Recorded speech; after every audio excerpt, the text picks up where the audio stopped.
அனைவருக்கும் வணக்கம். நம்ம இப்ப என்ன பார்க்க போறோம்னா, 6ஆம் வகுப்பு முதல் பருவத்துல 2வது இயல். ஒரு கவிதை பேழை இருக்கு. அத பார்த்துட்டு கீழ போவோம். எய்திலிக் குருவிகள். உயிர்கள் இருப்ப உயிர்களின் இருப்பை இயற்கை சூழலே முடிவு செய்கிறது. இயற்கையில் மனிதர்களுக்கிடையே தொப்புள் கொடி உறவாக அமைவது மழைத்துளி. இயற்கைக்கும் மனுஷனுக்கும் இடையில தொப்புள் கொடி மாரி ஒரு தாய்க்கும் சேய்க்கும் இடையில எப்படி தொப்புள் கொடி இருக்கோ அது மாரி இயற்கைக்கும் மனிதருக்கும் இடையில மழைத்துளி தொப்புள் கொடி மாரி இருக்கு அப்படின்னு சொல்லியிருக்காங்க. சூழியல் மாற்றத்தால் நிகழ்ந்து கொண்டிருக்கும் அவலத்தை காட்சிப்படுத்தும் கவிதை அறிவும் வாருங்கள். சூழ்நிலை மாற்றத்தால நம்மளோட அவலமான நிலையை பத்தி இதுல பார்ப்போம். குருவிகளையும் கூடுகளையும் பார்க்க கூடவில்லை. முன்பென்றால் ஊரில் அடைமழை காலம், ஆற்றில் நீர் புரளும், கரையோரமெல்லாம் நெடும் மரங்கள், கரைகின்ற பறவை குரல்கள், போகும் வழியெல்லாம் தூக்குநாங்குருவி கூடுகள், காற்றிலிடும் புல் வீடுகள், மூங்கில் கிளையமர்ந்து சுழிதேடும் நீருடன் பாடிக்கொண்டிருக்கும் சிட்டுக்கள், மண்ணின் மார்பு சுரந்த காலமது, வெட்டுன மரங்கள், வான் பெயர்ந்தது, மருகின மண், எதிலையாய் குருவிகள் எங்கே போயின இப்படின்னு ஒரு பாட்டு இருக்கு. அதை பாடினவர் ஆசிரியர் யாருன்னா அழகிய பெரியவன். அதாவது எவ்வளவு அழகா சொல்லியிருக்காருன்னு பாரு. அந்த காலத்துல அப்படி கூடலாம் இருந்துச்சு. குருவி மழை பெஞ்சிச்சுனாலே குருவிகளோட சத்தம் தான் கேட்கும். புல்லாங்குழல நீர் இருக்கும். அந்த நீர் உருள்றதும் நம்ம சிட்டுக்குருவி கூவுற சத்தம் ரெண்டும் சேமா இருக்கும் அப்படின்னு சொல்லிட்டு ஒரு கவிதை மாதிரி சொல்லியிருக்கேன். எவ்வளவு அழகா, அழகில் பெரியவன். ஒரு அழகுல பெரியவனால மட்டும்தான் இப்படியெல்லாம் யோசிக்க முடியும். ஜஸ்ட் ஒரு ஷார்ட்கட்காக. சொல்லும் பொருளும். ஏதிலி அப்படின்னா அகதி, மருகியது அப்படின்னா வருந்தியது. சரியா? அதுக்கப்புறம் இப்போது குருவிகளையும் கூடுகளையும் பார்க்க இயலவில்லை. இப்ப நம்ம குருவியும் பார்க்க முடியாது, கூடுகளையும் பார்க்க முடியாது. ஊரில் ஓடும் ஆற்றின் முன்பெல்லாம் அடைமழை காலத்தில் நீர் புரண்டோடியது. ஆற்றின் கரைகளில் உயர்ந்த மரங்கள் இருக்கும். பறவைகளின் குரல் கேட்டுக்கொண்டே இருக்கும். செல்லும் வழியெல்லாம் தூக்கணாங்குருவி குருவிகளின் புள்ளினால் ஆன வீடுகளாகிய கூடுகள் காற்றில் ஆடும். மூங்கில்களில் அமர்ந்து சிட்டுக்குருவிகள் ஓடும் நீர் ஓசை இணைந்து பாடும். மண்ணில் நீர் சுரந்து கொண்டிருந்த காலம் அது. இப்போது மரங்கள் வெட்டப்பட்டு விட்டன. வானம் பெய்து விட்டது. நீரும் வருந்தியது. நிலமும் வருந்தியது. பறவைகள் எல்லாம் அகதிகளாக எங்கே சென்று விட்டன.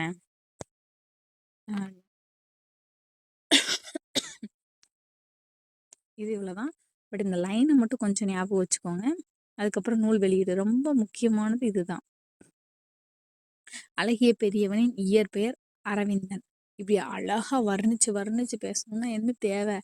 கண். கண் அதாவது அரவிந்த். கண் மருத்துவமனை அதை ஞாபகம் வச்சுக்கோங்க. அழகா வர்ணிச்சு வர்ணிச்சு பார்க்கணும்னா கண்ணு தேவை. கண்ணுன்னா அரவிந்த். அப்போ அழகிய பெரியவனோட இயற்பெயர் அரவிந்தன். ஜஸ்ட் ஒரு ஷார்ட்கட்காக. புதினம், சிறுகதை, கவிதை, கட்டுரை போன்ற படைப்பு தளங்களில் இயங்குபவர். படைப்பு தளங்களினால் இயங்குபவர். இப்படிலாம் படைக்கிறதுனால தான் அவர் இருக்காருன்னே தெரிய வரும். தகப்பன் கொடி புதினத்திற்கு 2003ஆம் ஆண்டு தமிழக அரசின் விருது பெற்றவர். புதினம். இப்போ நம்ம அப்பாவுக்கு, அதாவது தகப்பனுக்கு ஷார்ட்கட்காக சொல்றேன். அரவிந்த் கண் மருத்துவமனைக்கு நம்ம அப்பாவை கூட்டிட்டு போறீங்க. தகப்பனை கூட்டிட்டு போறீங்க. எதுக்கா? புதுசா 3 பேரை நாங்கள் சேர்த்து விடுறோம் அப்படின்னு சொல்லி கூட்டிட்டு போறீங்க கண் மருத்துவமனைக்கு. அரவிந்த் கண் மருத்துவமனைக்கு தகப்பனை, அதாவது அப்பாவை புதுசா ஒரு 3 பேர்த்த சேர்த்து விட சொல்லி கூட்டிட்டு போறீங்க. அழகில் பெரியவன். பெரியவன்னா அழகா இருக்கிறத பார்க்கறதுக்கு கண்ணு தேவை. ஸோ அரவிந்த். அப்பா. அப்பான்னா தகப்பன் கொடி. புதுசா சேர்க்க 3 பேரை. புதினத்திற்காக 2003 தமிழக அரசின் விருது பெற்றவர். ஜஸ்ட் இது ஒரு ஷார்ட்கட்காக தான் சொல்றேன், ஞாபகம் வச்சுக்கோங்க. குறடு, நெறிக்கட்டு, அருப நஞ்சு, பெரும் வேட்கை ஆகிய நூட்களை எழுதியுள்ளார். இதெல்லாம் நான் மொத்தமா தனியா ஒரு ஷார்ட்கட்ல போடுவேன். அப்போ இப்போதைக்கு வாசிச்சு வச்சுக்கோங்க. மனப்பாடம் பண்றதுக்கு நான் தனியா எழுதி போடுறேன். அப்புறம் சிறகின் ஓசை. மனிதர்கள் பொருட்கள் தேடுவதற்காக வேறு ஊருக்கு செல்கின்றனர். சிலர் திரும்புகிறார்கள், சிலர் அங்கேயே தங்கிவிடுகிறார்கள். மனிதர்களைப் போல பறவைகள் வேறு இடங்களுக்கு, நாடுகளுக்கு செல்கின்றன. பறவைகள் போகாத நாடுகள் இல்லை, மலைகள் இல்லை, நீர்நிலைகள் இல்லை. பறவைகளோடு கொஞ்சம் நாமும் பறப்போம். மனுஷங்க எப்படி பொருள் தேடுறதுக்காக வேற கண்ட்ரிஸ்க்கு போறாங்களோ அதே மாதிரி பறவைகள் இறைக்காக, இனப்பெருக்கத்திற்காக, கால மாற்ற சூழ்நிலை காரணமாக மற்ற பக்கத்து மாநிலங்கள், பக்கத்து நாடுகளுக்கு போறது வழக்கம். மனிதர்கள் வெளியூர் சென்று மீண்டும் தன் சொந்த ஊருக்கு திரும்புவதை அறிவோம். அதேபோல பறவைகளும் வெளிநாடு சென்று திரும்புகின்றன என்பது உங்களுக்கு தெரியுமா? மனுஷங்கள மாரியே பறவைகளும் வெளிநாட்டுக்கு போயிட்டு ரிட்டர்ன் இந்த இடத்துக்கு வந்துரும். உங்களுக்கு அது தெரியுமா? பறவைகள் கண்டம் விட்டு கண்டம் பறக்கின்றன. அவை பெருங்கடல்களையும் மலைகளையும் கடந்து போகின்றன. குறிப்பிட்ட காலத்திற்கு பிறகு புறப்பட்ட இடத்திற்கு வந்து சேர்ந்து இவ்வாறு பறவைகள் இடம்பெயர்தலை வலசை போதல் என்பர். நீர்வாழ் பறவைகள் பெரும்பாலும் வலசை போகின்றன. என்ன சொல்றாங்கன்னா, பறவைகள் கண்டம் விட்டு கண்டம், கடல் விட்டு கண்டம் விட்டு கண்டம், பெருங்கடலு, மலை இது எல்லாத்தையுமே தாண்டி போயிட்டு ஒரு குறிப்பிட்ட காலத்துக்கு பிறகு ரிட்டர்ன் அது வந்துருது. இப்படி வந்து சேர்றத பறவைகள் இடம்பெயர்வத என்னன்னு சொல்றாங்க அப்படின்னா, வலசை போதல். இது எந்த பறவைகள் அதிகமா நீர்வாழ் பறவைகள் வந்து அதிகமா போகுது. பறவைகள் 2ஆ பிரிக்கலாம். ஒண்ணு நீர்வாழ் பறவைகள், இன்னொன்னு நிலவாழ் பறவைகள். நீர்வாழ் பறவைகள் தான் அதிகமா என்ன போகுது? வலசை போகுதுன்னு சொல்லியிருக்காங்க. எதுக்காக வந்து வலசை போகுது அப்படின்னா, உணவு, இருப்பிடம், தட்பவெப்பநிலை மாற்றம், இனப்பெருக்கம். இந்த 4 ரீசன் தான். எது? உணவு, இருப்பிடம், தட்பவெப்பநிலை மாற்றம், இனப்பெருக்கம். இந்த 4 காரணத்துக்காக என்ன பண்ணிக்கிறதுன்னா, வலசை போகுது. நிலவு, விண்மீன், புவியீர்ப்பு புலம் ஆகியவற்றை அடிப்படையாகக் கொண்டே பறவைகள் இடம்பெயர்கின்றன. பொதுவாக எதை அடிப்படையா வச்சு பறவைகள் ஒரு இடத்துல இருந்து இன்னொரு இடத்துக்கு போய் இப்ப நம்ம இருக்கோம். நமக்கு வந்து இப்ப நம்ம இங்க இருந்து தூத்துக்குடியிலேருந்து சென்னை போகணும்னா தூத்துக்குடி, அதுக்கப்புறம் என்ன ஊர் வரும், அதுக்கப்புறம் என்ன வரும், அதுக்கப்புறம் என்ன ஊர், சென்னை அப்படின்னு நமக்கு வந்து அடையாளங்கள் இருக்கு. பட் பறவைகள் வந்து வானத்துல பறந்து போகும்போது அதுக்கு என்ன அடையாளம் இருக்கும்? அது எதை வச்சு அடையாளம் கண்டுபிடிக்கும்னா, நிலவு, வானத்துல இருக்கிற நிலவு, அங்க இருக்கிற விண்மீன், புவியீர்ப்பு புலம், இதை வச்சு அது போற பாதையை டைரக்ஷன் அது என்ன பண்ணும்? ஞாபகம் வச்சு அது அடிப்படையில பறவை வந்து இடம்பெயர்ந்து போகுது. பெரும்பாலும் பறவை எப்படி போகும் அப்படின்னா, நம்ம மேப்பை ஞாபகம் வச்சுக்கோங்க. இந்த ப்ளஸ் சிம்பிள் மாதிரி போட்டிருக்கேன்ல, இது வந்து இந்த ப்ளஸ் சிம்பிள் மாதிரி போட்டிருக்கேன்ல, அது என்னன்னா வடக்கு, எஸ்னா சவுத்து, தெற்கு, மேற்கு, கிழக்கு. பெரும்பாலும் பறவை எப்படி போகுதுன்னா, வடக்க இருந்து தெற்க, மேற்க இருந்து கிழக்க, இந்த 2 குறி அம்புக்குறியும் பக்கத்துல பக்கத்துல. அதாவது நீங்க இந்த படம் போட்டு ஞாபகம் வச்சுக்கோங்க. வடக்குல இருந்து என் சவுத், இந்தி நம்ம வரைபட மேப் மாதிரி ஒரு ப்ளஸ் சிம்பிள் போட்டு வச்சுக்கிட்டு,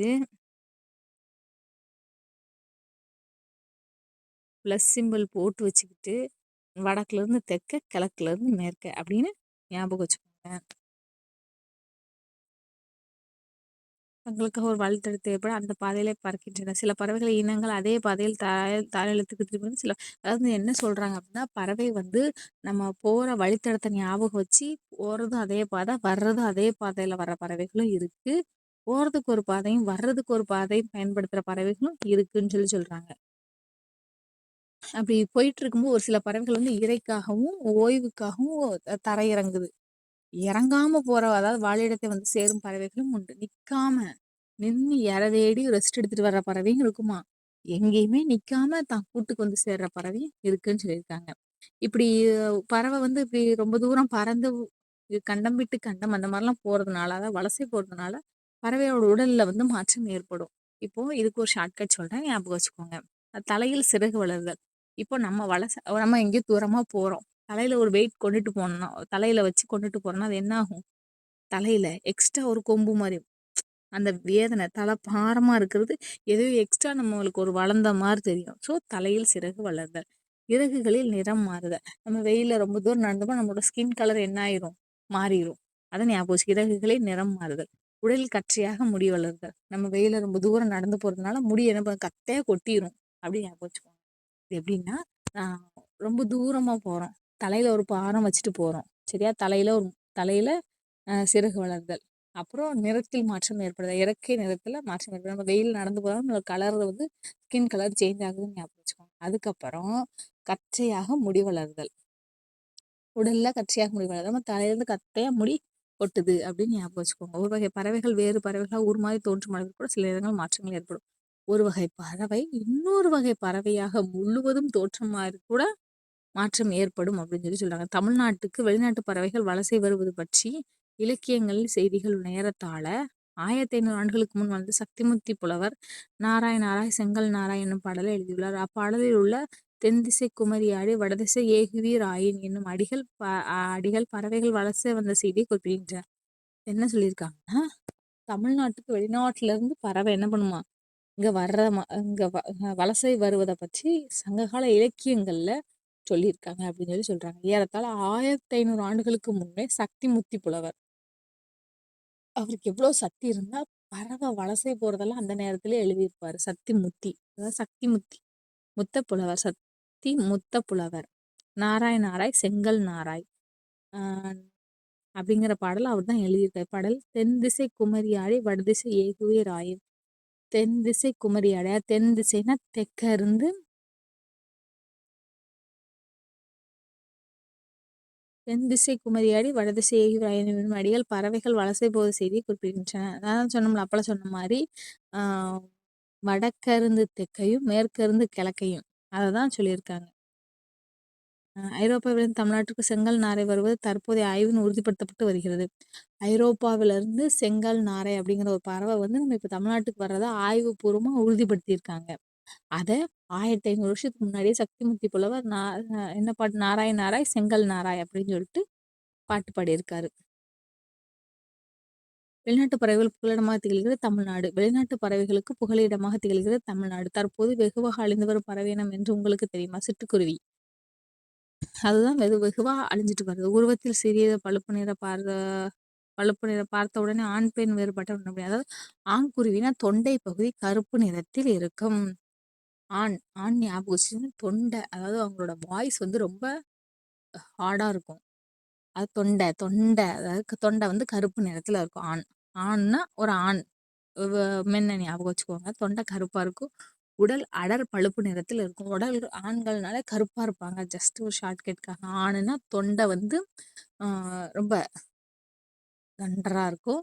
அப்புறம் கலர் பிளாக்கா இருப்பாங்க. ஸோ ஆண் குருவினா தொண்டை பகுதி கருப்பு நிறத்துல இருக்கும். உடம்பு அடர் பழுப்பு நிறத்துல இருக்கும். பெண் குருவி உடல் முழுவதும் மழுங்கிய நிறத்தில் இருக்கும். பெண்கள்னாலே ஒரு மைல்டான கலர் அப்படின்னு ஞாபகம் வச்சுக்கோங்க. பெண்கள்னாலே மைல்டான கலர், ஒரு அடர் பழுப்பு நிறத்துல இருக்கும். சிட்டுக்குருவி கூடுகட்டு வாழும் பறவையினத்தை சார்ந்தது. கூடுகட்டும் காலங்களில் சத்தமிட்டு கொண்டே இருக்கும். சிட்டுக்குருவி கூடு கட்டுறோம். அது கூடு கட்டும்போது சத்தமிட்டு கொண்டே இருக்கும். கூடு கட்டின பிறகு அதுல எத்தனை முட்டை வைக்கும் அப்படின்னா 3 to 6 முட்டை வைக்கும். எத்தனை நாள் அடகாக்கும்னா 14 நாட்கள் அடகாக்கும். 15வது நாள் குஞ்சு பொரிச்சு வெளியில வந்துடும். அதைத்தான் இந்த சைடில் நோட் பண்ணி சொல்லியிருக்கேன். 3 to 6 முட்டை வைக்கும். 14 நாள் அடகாக்கும். 15வது நாள் குஞ்சு பொரிச்சிடும். துருவத்த பகுதி தவிர மனிதன் வாழும் இடங்கள் எல்லாம் சிட்டுக்குருவி. இது கூற்று காரணத்துல கேட்பாங்க. ஸோ இது ஏன் நான் ஒவ்வொரு லைனையும் ரொம்ப முக்கியமாக மென்ஷன் பண்ணி சொல்கிறேன்னா, கூற்று காரணத்தில் கேட்பாங்க. துருவ பகுதிகள் தவிர மனிதர்கள் வாழும் இடங்களில் எல்லாம் சிட்டுக்குருவிகளும் வாழ்கின்றன. இந்தியா முழுவதும் சிட்டுக்குருவிகளை காணலாம். இமயமலைத்தொடர் 4000 மீட்டர் உயரத்தில் கூட இவை வளர்கின்றன. தானியங்கள், புழு பூச்சிகள், மலர் அரும்புகள், இளந்தளிர்கள், தேன் போன்றவை சிட்டுக்குருவியின் உணவாகும். சிட்டுக்குருவி குஞ்சுகள் பெரும்பாலும் புழுக்களை, பூச்சிகளை உட்கொள்ளும். இதனால் தாய்க்குருவி புழு பூச்சிகளை பிடித்து தம் குஞ்சுகளுக்கு ஊட்டிவிடும். சிட்டுக்குருவி வாழ்நாள் 10 முதல் 13 ஆண்டுகள் ஆகும். 10 to 13 வருஷம். அது வேகமா இருக்கிறத பார்த்துட்டு சிட்டாய் பறந்து விட்டான். வேகத்துக்கு சிட்டுக்குருவி எடுத்துக்காட்டா சொல்லியிருப்பாங்க. சிட்டுக்குருவி அழிவிற்கு காரணம் என்னன்னா, நம்ம விவசாயத்துக்கு பயன்படுத்துற பூச்சிக்கொல்லி. இதால என்ன ஆகுது அப்படின்னா, அந்த சிட்டுக்குருவிகளுக்கு அந்த பூச்சி, புழு அந்த மாதிரி உணவு கிடைக்கிறது கிடையாது. மரத்தெல்லாம் வெட்டிட்டு நம்ம வீடு கட்டிட்டோம். ஸோ அதை கூடு கட்டுறதுக்கு அதுக்கு இடம் கிடையாது. அது சிட்டுக்குருவிகள் ஓய்வெடுக்கிறதுக்கு புதர் செடி மாதிரி செடியும் கிடையாது. உணவு இருப்பிடம் சிட்டுக்குருவிகள் மற்ற பறவைகள் போட்டியிடுகின்றன. உணவுக்கும் இருப்பிடத்துக்கும். ஏன்னா மற்ற பறவைகள் பெருசு பெருசா இருக்கும். சிட்டுக்குருவி சின்ன பறவை. ஸோ மற்ற பறவைகள் போட்டியிடுகின்றன. பறவை இனத்தை காப்பாற்ற நாம் செய்ய வேண்டியவை. நம்ம என்னென்ன செய்யணும்? ஆள் அரசு போன்ற மரங்களையும் அவரை புடலை போன்ற கொடிகளையும் வளர்க்க வேண்டும். ஆள் அரசு மரம் நட்டணும். அவரை புடலை செடி வீட்டில் வளர்க்கணும். நமது மண்ணுக்கேற்ப பிற வகை உள்ளூர் தாவரங்களையும் வளர்க்க வேண்டும். தோட்டங்களிலும் வயல்வெளிகளிலும் செயற்கை உரங்கள், பூச்சிக்கொல்லி மருந்து ஆகியவற்றை தெளிப்பதை தவிர்க்க வேண்டும். காக்கைக்குருவி எங்கள் ஜாதி என்று பாரதியார் பாடினார். சமைப்பதற்கு தன் மனைவி வைத்திருந்த சிறிதளவு அரிசியை முற்றத்தில் இட்டு சிட்டுக்குருவிகளுடன் மகிழ்வுடன் போட்டுவிட்டு பட்டினியாக இருந்தாராம் இவர். அதாவது காக்கைக்குருவி எங்கள் ஜாதி. நான் ஃபர்ஸ்ட் யூனிட், அதாவது ஃபர்ஸ்ட் இயல் பார்க்கும்போது சொல்லியிருப்பேன். 2-3 பாரதியார் சம்மந்தப்பட்ட பாட்டு. அது என்னன்னு உங்களுக்கு ஞாபகம் இருந்தால் கீழே கமெண்ட்ல சொல்லுங்க. அது கரெக்ட்னா நான் தம் சிம்பிள் தாரேன். சரியா? 2 பாட்டு சொல்லியிருப்பேன் இயல்ல. காக்கல் குருவி காக்கை குருவி எங்கள் ஜாதி அப்படின்னு பாரதியார் பாடியிருக்காரு.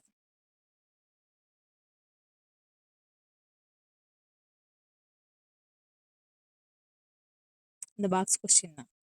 கப்பல் பறவை, அந்த பறவையை மட்டும் நல்லா நல்லா பார்த்து வச்சுக்கோங்க. கப்பல் பறவை சரியா, சிறகடிக்காமல் கடலையும் தாண்டி பறக்கும் பறவை கப்பல் பறவை. இது தரையிறங்காமல் 400 கிலோமீட்டர் வரை பறக்கும். இது கப்பல் அல்லது கூளைக்கடா கடற்கொள்ளை பறவை என்று அழைக்கப்படுகிறது. அது பார்க்க பாருங்க, ஒரு கொள்ளை கூட்டம் மாதிரியே ஒரு கருப்பு கலர் ட்ரெஸ் போட்டுட்டு இருக்கிற மாதிரி இருக்கா. கடல் கூளைக்கடா கடா மாதிரி இருக்காம்ப்பா அப்படி சொல்லுவோம்ல, கூளைக்கடா கடற்கொள்ளை பறவை. இது 400 மீட்டர் வரைக்கும் என்ன செய்யுமா, தரையிறங்காமல் பறக்குமா. சரியா, முக்கியமானது, நோட் பண்ணி வச்சுக்கோங்க. பிடிஎஃப் வேணும்னா கேளுங்க, நீங்கள் கமெண்ட் பண்ணுங்கள், நான் டேரெக்டாக உங்கள் மெயிலுக்கே சென்ட் பண்ணிடுறேன். சரியா,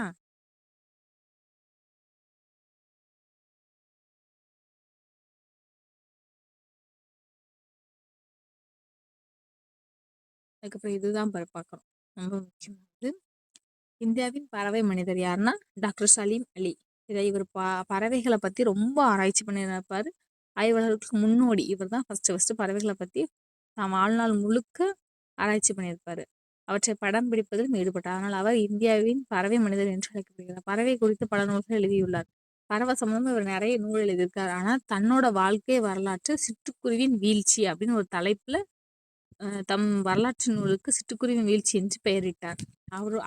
அவரோட வரலாற்று நூலை எழுதிட்டு அதுக்கு பேர் சிட்டுக்குருவின் வீழ்ச்சி அப்படின்னு சொல்லி வச்சிருக்காரு. ரொம்ப முக்கியமானது, நோட் பண்ணிக்கோங்க. சரியா, இந்த பாக்ஸ் பார்த்துட்டு அந்த பக்கம் பேர் பறவைகள் பற்றிய படிப்பு ஆர்த்தாலஜி எனப்படும். பறவை பறவை எங்கே பறக்கும், ஏர்த்தாலஜின்னு சொல்ல மாட்டோம், ஆர்த்தாலஜி ஜஸ்ட் ஒரு ஷார்ட்கட்காக. சரி, ஏன்னா நிறைய படிப்பு வரும். பறவை பற்றிய படிப்பு ஆர்த்தாலஜி, விலங்கு பற்றி அந்த பின்னாடி நிறைய பார்ப்போம். ஸோ உங்களுக்கு ஞாபகம் வர்றதுக்காக பறவைகள் அப்படின்னா ஆர்த்தாலஜி. உலக சிட்டுக்குருவி நாள் மார்ச் 20. அதே மாதிரி முக்கிய தினங்களுக்கும் ஒரு மாசத்துக்கு ஒரு ஷார்ட்கட் வச்சு நான் பின்னாடி வீடியோ போடுறேன். சரியா, மனிதர்கள் இல்லாத உலகில் பறவைகள் வாழ முடியாது, பறவைகள் இல்லாத உலகில் மனிதர்கள் வாழ முடியாது. இப்படி இதை யார் சொல்ல முடியும்னு நீங்கள் நினைக்கிறீங்க? நமக்கு நான் இதுக்கு முன்னாடி யாருமே பறவை பற்றி ஆராய்ச்சி பண்ணலை. ஃபஸ்ட்டு பண்ணவரே சலீம் அலி தான். அவரால் மட்டும்தான் இப்படி ஒரு வார்த்தையை சொல்ல முடியும். சரியா, ஜஸ்ட் ஒரு ஷார்ட்கட்காக. பறவைகள் இல்லாத இடத்துல, அதாவது மனிதர்கள் இல்லாத உலகில் பறவைகள் வாழ முடியும், ஆனால் பறவைகள் இல்லாத உலகில் மனிதர்களால் வாழவே முடியாது அப்படின்னு சொல்லி டாக்டர் சலீம் அலி சொல்லியிருக்கார். பறவையியல் ஆய்வாளர். இன்னொன்று, உலகிலேயே நெடுந்தொலைவு, அதாவது 22,000 கிலோமீட்டர் பயணம் செய்யும் பறவை இனம் ஆர்டிக் ஆலா. ஈஆர்லேயே இருக்கும் போல. கப்பல் கப்பல் கப்பல் சம்திங் எனக்கே மறந்து போச்சு. கப்பல் பறவை கூளைக்கடா கடற்கொள்ளை பறவை அப்படின்னு சொல்லுவாங்க. அது 400 கிலோமீட்டர் பறவை. இது 22,000 கிலோமீட்டர். 22,000 கிலோமீட்டர் ஆர்டிக் ஆலா அப்படின்னு ஞாபகம் வச்சுக்கோங்க. சரியா, சரி. அதுக்கப்புறம் ஒரு சின்ன விரிவானம், அதாவது ஒரு கதை தான் பார்க்க போகிறோம். கிழவனும் கடலும். இந்த கிழவனும் கடலும் அப்படிங்கிற ஒரு ஆங்கில புதினம் தமிழில் மொழிபெயர்க்கப்பட்டு அங்கு சுருக்கமாக கொடுத்துருக்காங்கன்னு சொல்லியிருக்காங்க. இது புதினத்துக்கு அதாவது இந்த கதைக்கு புதினத்துக்கு நோபல் பரிசு கொடுத்துருக்காங்க 1954ஆம் ஆண்டு. ஆசிரியர் எர்னஸ்ட் கென் ஹம்மிங்வே எர்னஸ்ட் ஹம்மிங்வே. சரியா, கடலும் கிழவனும். அந்த கடலும் கிழவனும் ஒரு 19 வயசு தம்பியும் 54 வயசு தாத்தாவும் ஞாபகம் வச்சுக்கோங்க. சரியா, கடலும் கிழவனும். நோபல் பரிசு.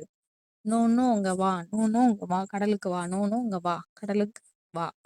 ஜஸ்ட் ஒரு ஷார்ட்கட்காக சொல்கிறேன். என்னன்னா, சாண்டியாகோ அப்படிங்கிற ஒரு வயசான முதியவர் இருக்கார். அவருக்கு 84 நாட்களாக கடலுக்கு போகிறாரு, மீன் கிடைக்கவே இல்லை. அவருக்கு ஒரு பேரன் வயசில் மனோலின் அப்படிங்கிற ஒரு சின்ன பையன் இருக்கான். அவன் ரொம்ப கஷ்டப்பட்டு பேசிட்டு இருந்து 85ஆவது நாள் கடலுக்கு போகும்போது ஒரு பெரிய சுறா கிடைக்கும். அதை போட்டோட வெளிப்பகுதியில் வச்சு கட்டி என்ன பண்ணியிருந்தாரு, கொண்டுட்டு வந்திருந்தாரு கரைக்கு.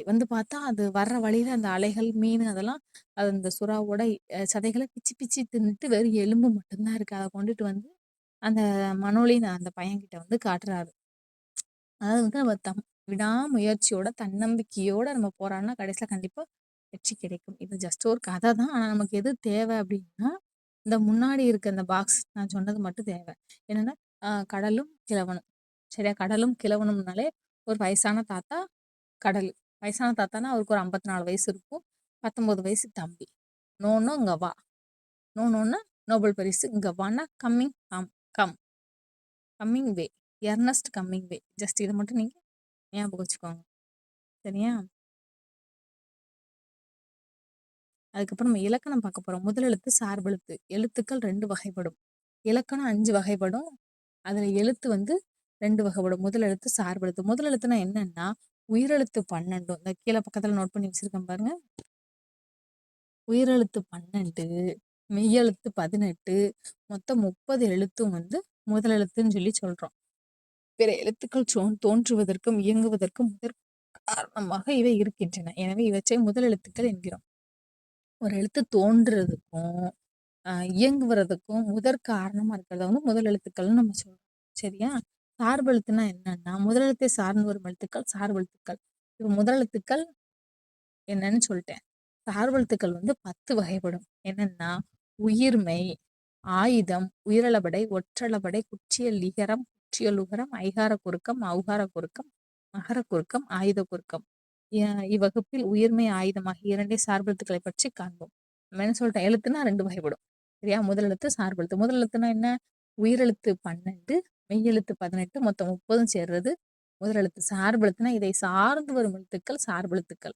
அது வந்து 10 வகைப்படும்னு சொல்லியாச்சு. இப்ப ஃபர்ஸ்ட் 2 உயிர்மெய்யும் ஆயுதம். அதை பத்தி இந்த இதுல இருந்து பார்ப்போம்னு சொல்லியிருக்காங்க. உயிர்மெய்னா என்னன்னா, மெய்யெழுத்துக்களும் உயிரெழுத்துக்களும் ஒன்றுடன் ஒன்று சேருவதால் உயிர்மெய் எழுத்துக்கள் தோன்றுகின்றன. அதை வந்து முன்னாடியே நம்ம பார்த்துட்டோம். சரியா? அப்படி தோன்றுறதுன்னு சொல்லியிருக்காங்க.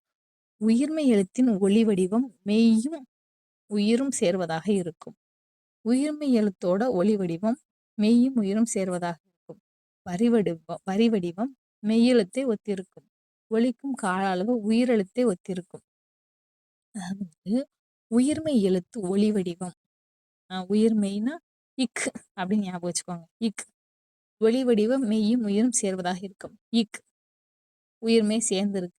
வரி வடிவம் மெய்யெழுத்தை ஒத்திருக்கும். புள்ளி வச்சிருக்கு. ஸோ மெய்யெழுத்து. கால அளவு உயிரெழுத்தை ஒத்திருக்கும். முதலெழுத்து சார்ந்து வருவதால் இவை சார்பு வகையோட அடங்கும். ஓகே.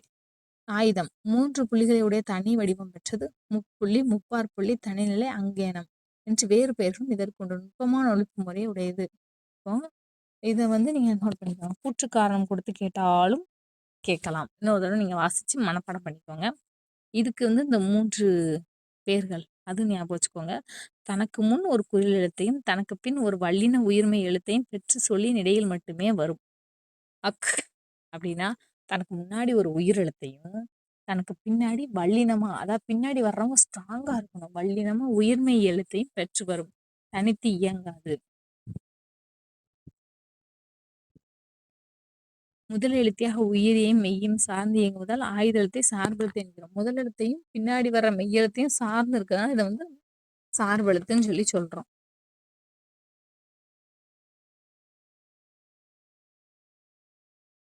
அப்புறம் திருக்குறள் முக்கியமானது மட்டும் பார்த்துருவோம். சரியா? மக்கள் பயனுள்ள முறையில் வாழ வழிகாட்டியாக அமைவதே அறநூல்கள். அறநூல்கள் உலக பொதுமறை என்று தோற்றப்படும் சிறப்பு பெற்று திருக்குறள் உலக பொதுமறைன்னு சொல்லி சொல்றோம். திருக்குறளில் இல்லாத செய்திகளே இல்லை. 7 சொற்களை மனிதர்களுக்கு அறத்தை கற்றுத்தரும் திருக்குறளை பயிலுவோம்பாங்க. 7 சொற்களை வச்சு மனிதனுக்கு தேவையான அவ்வளோ அறத்தையும் என்ன செய்யும் கற்றுத்தரும்னு சொல்லி சொல்லியிருக்காங்க. மற்ற குறளெல்லாம் வாசிச்சு பார்த்துக்கோங்க. இந்த ஸ்டார் போட்டிருக்கிற முக்கியமான குறளை மட்டும் நான் என்ன பண்றேன், எக்ஸ்பிளைன் பண்றேன். எடுப்பதும் கெட்டார்க்கு சார் வாய் மற்றும் அங்கே எடுப்பதும் எல்லாம் மழை. உரிய காலத்தில் பெய்யாது கெடுப்பதும் மழைதான். உரிய காலத்தில் பெய்து காப்பதும் மழைதான்.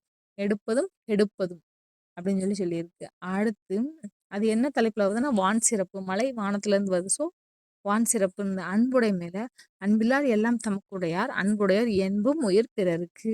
அன்பில்லாதவங்க எல்லா பொருளும் எனக்குரியதுன்னு சொல்லுவாங்க. அன்புடையவர்கள் தாம் பொருளையும் பிறருக்கே என என்பார்.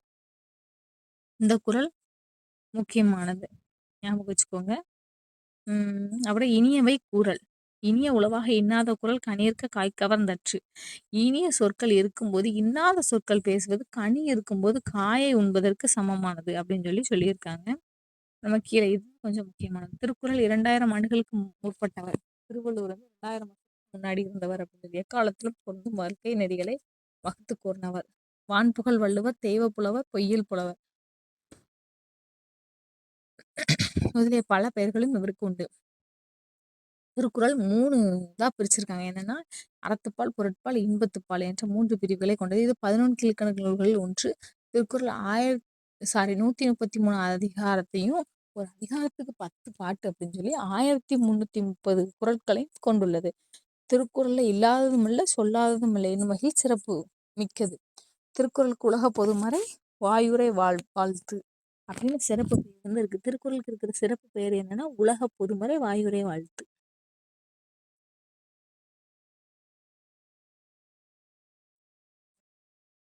சரி, ஓகே. இது வந்து நார்மலா நான் எப்பவும் கிளாஸ் எடுக்கிற மாரி எடுத்து போட்டிருக்கேன். இல்ல உங்களுக்கு புரியல, இல்ல வேற மாரி எடுக்கணும், இல்ல புக்கு வச்சு வீடியோவா மேக் பண்ணி போடணும். ஏன்னா அப்படின்னு நீங்க என்ன கேட்டாலும் என்ன பண்ணலாம், நான் வந்து எடுத்து வீடியோ மேக் பண்றதுக்கு I will get ready. So உங்களுக்கு அதில் இருக்கிற நிறை குறைகளை நீங்கள் வந்து கமெண்ட்ல சொல்லுங்க. அதே மாதிரி நீங்கள் வீடியோ பார்க்குறீங்க, ஆனால் அதை போய் சப்ஸ்கிரைப் பண்ண மாட்டேங்கிறீங்க. சேனலை சப்ஸ்கிரைப் பண்ணிக்கோங்க, பக்கத்தில் இருக்கிற பெல் ஐக்கானை கிளிக் பண்ணிக்கோங்க. இது போக, அதாவது தமிழ் போக இன்னும் உங்களுக்கு என்னென்ன வேணும் அப்படிங்கிறத கண்டிப்பாக நீங்கள் கமெண்ட்ல சொல்லுங்கள். அதுக்கு ஏத்தாப்புல வீடியோ நான் என்ன பண்ணுறேன், போடுறேன். ஸோ நான் சொன்ன மாதிரி டைம் அண்ட் ஒர்க்கு கண்டிப்பாக ஒன் ஆர் 2 டேஸில் ஒரு டைட்டில், அதாவது 7 வீடியோ 7 வீடியோஸ் ஒவ்வொரு டைப்புக்கும் தனித்தனியாக ஃபார்முலா போட்டு எடுத்து வச்சுருக்கேன். நான் போஸ்ட் பண்ணுறேன். இது போக டைம் அண்ட் ஒர்க்கு போக வேறு ஏதாவது மேக்ஸில் வீடியோ போடணும்னா கீழே கமெண்ட்டில் சொல்லுங்கள். சப்ஸ்கிரைப் மட்டும் பண்ணிடுங்க. அப்படின்னா தான் நான் வீடியோ போடுறதுக்கு கொஞ்சம் ஹெல்ப்ஃபுல்லாக இருக்கும். ஓகே, நன்றி.